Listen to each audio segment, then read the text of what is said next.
later they came back to my crazy little face. And then my big hit is on the big screen, you know, in Star Wars. So really like Ray, it's just, you know. If you know Daniel and you've encountered him this weekend, he's very charming, very charismatic. And, you know, and I can imagine Daniel as a young kid as well. I consider Daniel as my little brother, but, you know, he used to, you know, this young guy, man, he's really talented and very physically strong, internally strong as well, and he's like a little, he's like a gummy bear, you know, like a gummy bear is, because he's really springy, and he's like one of those students you want to just mould, you know, he's so naturally talented in anything he does. He'd be awesome, and he is awesome, it'd be great, and it's a pleasure when he comes over to my house and we work out, and he jumps around and that, so, you know, he's a good guy, you know, he's going to do really well. You can pay me later.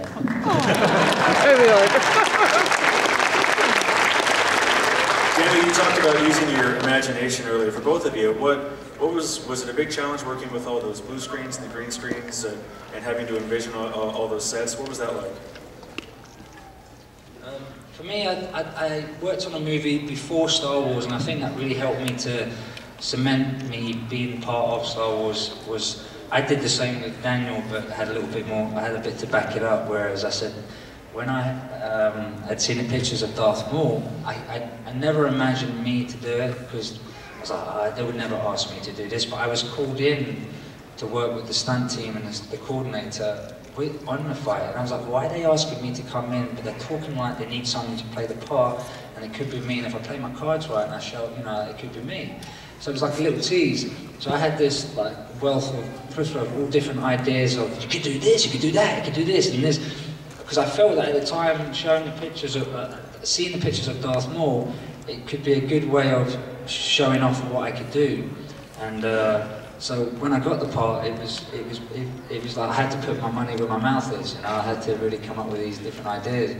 And then for me, working on blue screen and green screen, I quite liked it, because to imagine, you know, like one of the scenes I did was to send out the probe droids out to the desert.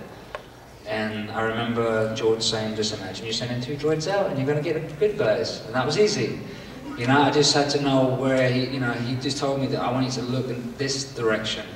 And, you know, if you tell yourself in your head, there's 2 little robots flying in the air, then the audience will believe it. It's believing it in yourself to do it.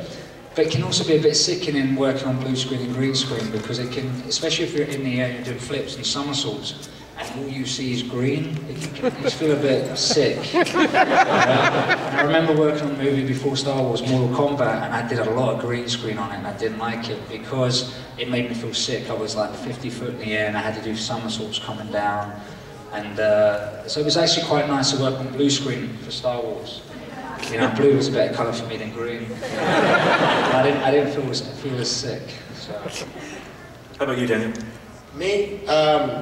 I think we can all relate to Star Wars in some kind of individual way. I mean, from men to women, we all did something as a little kid, which was kind of using your imagination. We all played with toys. We all imagined Barbie and Ken forever being happy, playing with your cars in the dirt. I mean, we all got Barbie and Ken. Barbie and Ken.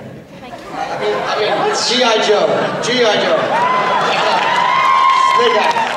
That's going to end up on Twitter, I know it. No, but, you know, and we all went there. I mean, even though no one else was with us, we took ourselves on a journey. And that's all blue screen and green screen is. It's imagining something that isn't there and being able to take someone on a journey wherever you're going in your mind. Yeah. And my mind goes a lot of crazy places. So I'll take you somewhere you would never be in your whole life.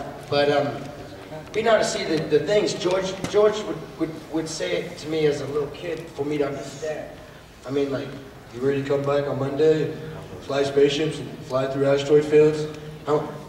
That sounds sweet, you know? And you look outside and there's a little pot on the little thing. So, you know, you've been able to imagine that.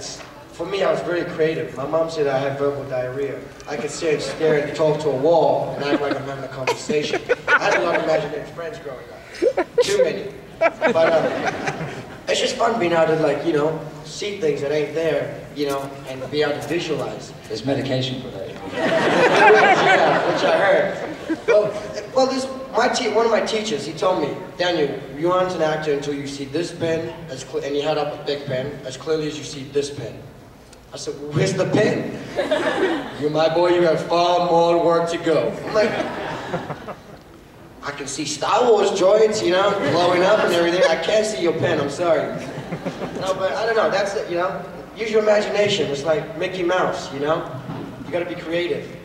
It's funny, because I have this habit of, as experienced as I think I am, when I'm on a movie set and I'm working with guns or fake guns, I have a habit of going, pow, pow, pow, boy, pow, pew, pew, pew. And then the director will turn around and go, Ray, what's the pow, pow, pow? I still do it to this day, because when you're a kid playing cowboys, you know, and you're playing cops, you're going, pow, pow, pow, pow. That was the sound of guns back in the day on TV. And even when I do fight scenes, I have this, they go, Ray, you're the whole package, you bring sound effects as well. Because I'm going,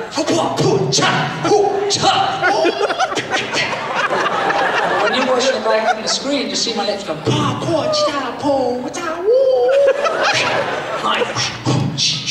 you know, I even make my own sword noises. You know? I was working on this movie just recently and I'm going, it's just something from being a kid and imagining, you know, like, you just reminded me, I just can't get out of it. There's this, I have to be in it, I have to be in that world, you know, and when I stop enjoying it and stop being Peter Pan, then I'll stop acting, you know, and stop, you know, do something else, because it's fun, you know, you get, you know, when you're on set and you get to do what you really want to do and you play around and you get to play characters that are fun, it's really enjoyable, you know, so it's a great, you know, it's a great experience, it's a great, I say job because you get, you know, it puts food on the table, but I really love it, you know, I love getting out of bed and you know, somersaulting out of bed and turn up to set, you're ready to go and then you wait around all day. And then at 4 o'clock in the morning you're expected to do you know, an awesome fight scene, but you've been there for 15 hours. I like that though, you know, that gets a bit boring, waiting all day.